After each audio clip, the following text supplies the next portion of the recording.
Двухгодовалая девочка чуть не умерла от голода, пока мать гуляла. Полицейские возбудили уголовное дело. Женщину лишили родительских прав. Жуткая история произошла в Салавате. Радмир Азнабаев продолжит тему.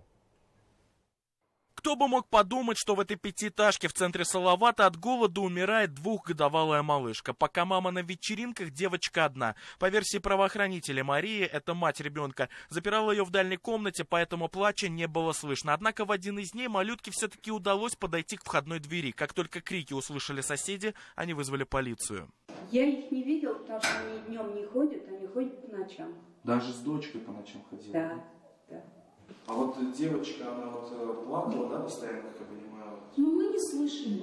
Вот когда мы последний раз только вот вызвали, когда лицо, и тогда услышали.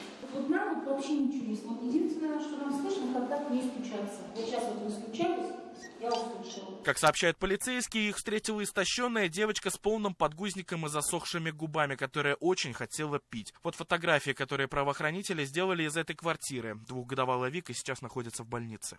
Вот здесь, на последнем этаже, в этой квартире и жила Мария со своей дочерью. Кстати, на этаже установлена камера видеонаблюдения, которая, видимо, подсказывала ей, кого можно опускать в квартиру, а кого нет. Но сейчас она отключена, ведь, судя по счетчикам в щитке, электричества в квартире нет. Это подтверждают и соседи. Кстати, с их слов, девушка давно уже здесь не появлялась. Мария на связь с нами так и не вышла. Ее знакомые подтвердили, девушка действительно уходит в загулы. Вику она родила в 17. Тогда и прервала отношения со своей матерью. Со слов знакомых семьи, отец ребенка сейчас находится в армии, а сама горе-мать живет у своего нового приятеля. Парень, с которым она сейчас встречается, отвозил еешнему ребенку в больницу продукты, там фрукты какие-то. И вообще, когда они гуляли, она с ним, получается, гуляла, а ребенка дома оставляла. То есть он даже не знал, что у нее есть ребенок. Он не знал, что она его дома оставляет. Просто она То есть сейчас он заботится о ее ребенке больше, чем она? Да. Она сама не посещает ребенка, как понимаю, да? Нет. Мамашу лишили родительских прав. Она пыталась их восстановить. Ходила даже в центр поддержки семьи, работала с психологами. Но борьба за ребенка продолжалась недолго. Как раз она посещала ребенка в медучреждении, но в последнее время как бы нет.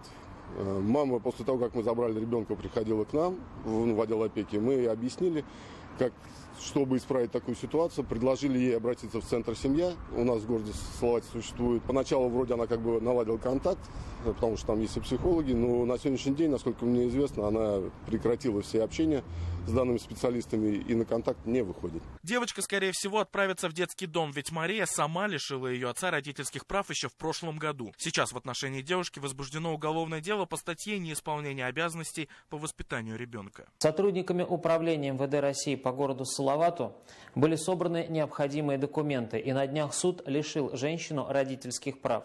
Кроме того, в отношении нее сейчас возбуждено и расследуется уголовное дело по факту неисполнения обязанностей по воспитанию ребенка. Сейчас за состоянием маленькой Вики следят врачи. У девочки диагностировали острый бронхит, истощение, обезвоживание и дефицит массы тела. Малышка пережила настолько огромный стресс, что при полной темноте начинает биться головой об окружающие предметы. К счастью, девочка поправляется, но некоторые болезни останутся с ней уже на всю жизнь. Радмир Азнабаев, Роберт Давлетбердин и Адхат Анваров. Новости Салават.